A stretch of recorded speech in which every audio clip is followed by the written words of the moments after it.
My stepmother married my husband. She looked happy for our relationship, but her intentions were bad. I didn't know her plan was evil. But that night, when I came home, my world shattered. I saw my stepmother leaning over my husband's desk, her hands on my husband's. My name is Rachel. My stepmother smiled at my wedding, standing beside me like family. When I married Ethan, I believed in forever. He was calm, kind, the man I had prayed for. After our wedding, Ethan and I moved into a small apartment in Seattle. Life felt beautiful: morning coffee, late night talks, plans for the future. Then my father passed away suddenly. Lydia was heartbroken, and out of sympathy, I told her, "You can stay with us for a while until you feel better." I didn't know that single decision would destroy everything. At first, it felt nice having her around.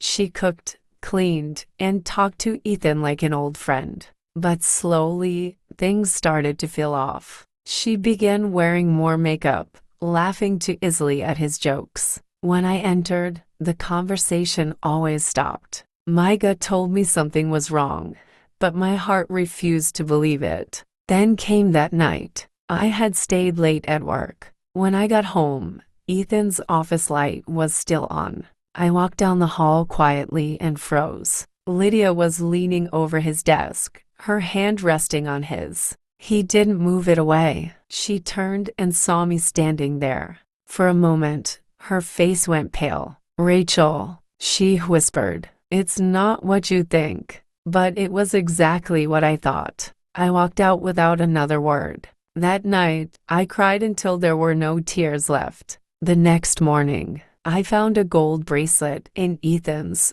drawer engraved with L.M. Lydia Matthews. I confronted him, voice shaking. "How long?" He didn't deny it. "After your dad died, she was lonely. I was trying to help. It just happened." I stared at him, disgusted. "You mean you comforted her into my place?" He looked down. "I'm sorry, that's all," he said. I packed my things that night and left. Lydia didn't stop me. She just stood there, her eyes filled with fake tears. Months passed and they got married. One morning, I received a white envelope, a wedding invitation. Ethan and Lydia. I sat on the floor holding it, my body numb. I didn't cry. Sometimes pain becomes too heavy even for tears. Months later, Lydia called me. Her voice sounded weak. "Rachel, please meet me. I need to talk."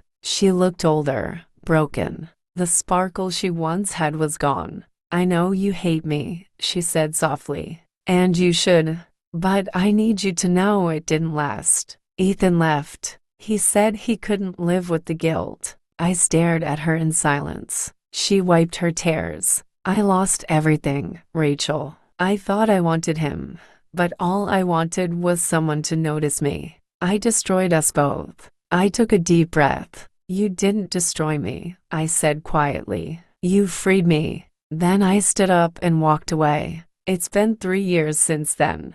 I have my own design studio now, a small place filled with peace. I lost my husband and my stepmother in one night, but I found peace, and that's something they'll never have.